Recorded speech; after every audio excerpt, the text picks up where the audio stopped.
अस्सलामुअलैकुम। जलालाबाद, जिसे पहले तारून शहर के नाम से पहचाना जाता था और तारीखी तौर पर नंगरहारा या अदीनापुर के नामों से मारूफ था, अफगानिस्तान का 5वां सबसे बड़ा शहर होने का एजाज़ रखता है। इसकी आबादी तकरीबन 2,03,31 नफूस पर मुश्तमिल है और ये मुल्क के मशरकी हिस्से में सूबा नंगरहार का दारुल हुकूमत है। जलालाबाद काबुल शहर से तकरीबन 130 किलोमीटर के फासले पर वाक़ है।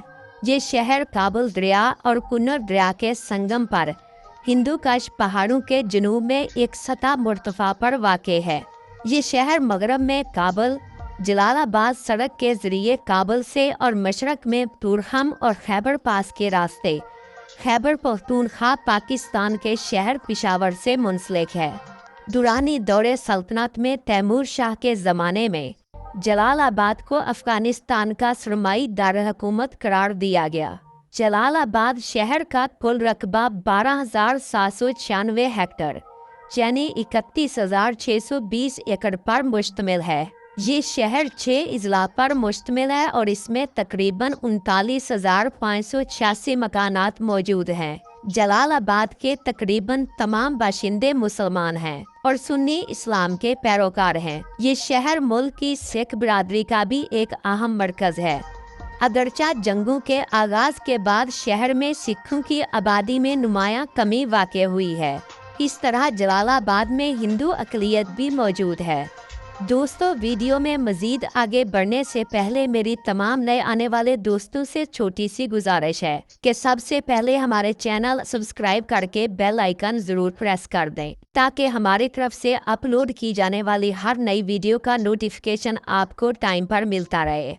जलालाबाद में सालाना औसतन 6 से 8 इंच तक बारिश होती है, जो ज़्यादातर सर्दियों और बहार के महीनों में पड़ती है। यहाँ कोहर या पाला शाज़ो नादर ही पड़ता है, जबकि गर्मियों में दर्जा हरारत बाज़ औक़ात 120 फ़ारेनहाइट यानी 49 सेंटीग्रेड तक पहुँच जाता है। शहर के शुमाली और जनूब मगरबी हिस्से जो निस्बतन नीची ज़मीन पर वाक़ हैं, वहाँ शुमाल और मगरब से आने वाली हवाएं चलती हैं जो गर्मियों में इन इलाकों को ठंडा रखती हैं। दीगर अफगान शहरों के मुकाबले में जलालाबाद में गर्मियों के दौरान नमी की शरह सबसे ज़्यादा होती है। ताहम सर्दियों के मुतदिल दर्जा हरारत ने तारीख के मुख्तलिफ अदवार में लोगों को यहाँ आबादियाँ बसाने पर मजबूर किया। अपने गर्म मौसम के बायस जो अफगानिस्तान के ज़्यादातर इलाकों के मुकाबले में नरम है, जलालाबाद कई अफगान बादशाहों का सरमाई दारुल हुकूमत भी रहा है। हर साल जलालाबाद में तकरीबन 1800 टन अनार,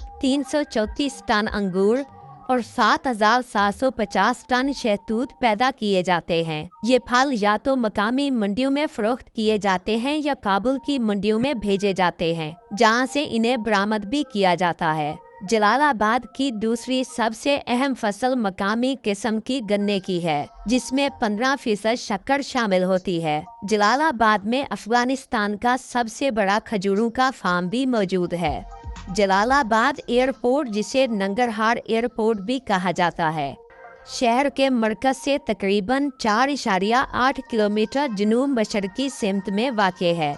ये एक नेशनल हवाई अड्डा है जो आम तौर पर शहरी प्रवाजों के लिए इस्तेमाल होता है। ये एयरपोर्ट सूबा नंगरहार और इसके करीबी सूबों के अवाम को सहूलत फराहम करता है। गाजी अमानुल्लाह इंटरनेशनल क्रिकेट स्टेडियम गाजी अमानुल्लाह खान टाउन के करीब वाक़ है, जो जलालाबाद से तकरीबन 24 किलोमीटर जनूब मशरक में वाक़ है। जलालाबाद के लोग यहाँ न सिर्फ खेलों के मुकाबले देखने के लिए आते हैं, बल्कि तफरीह और आराम के लिए भी यहाँ आना उनके लिए एक खुशआइंद बात होती है। जलालाबाद एक ऐसा शहर है जो आराम, ईमान और सकाफत का हसीन इम्तिजाज पेश करता है। इसके मशहूर होटलों में Spinghar hotel, Sultan hotel and restaurant और वाइट हाउस होटल शामिल हैं, जहां मुसाफिरों को रिवायती अफगानी मेहमान नवाजी का तजर्बा होता है। शहर की रूहानी जिंदगी अखवनज़ादा मस्जिद और खूबसूरत स्पेन मस्जिद के गिर्द घूमती है। तफरीह और आराम के लिए जलालाबाद में कई सरसब्ज पार्क मौजूद हैं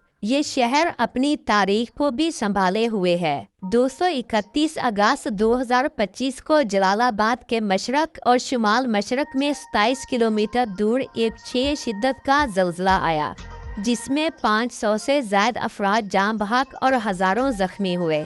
دوستو، یہ تھی افغانستان کے ایک خوبصورت شہر جلال آباد کے بارے میں ایک خوبصورت سی ویڈیو۔ مجھے امید ہے کہ آپ کو یہ ویڈیو ضرور پسند آئی ہوگی۔ اگر ویڈیو اچھی لگی ہو تو چینل کو سبسکرائب کر کے بیل آئیکن ضرور پریس کر دیں، تاکہ آپ کا اور ہمارا سفر ہمیشہ ساتھ رہے۔ اللہ نگہبان۔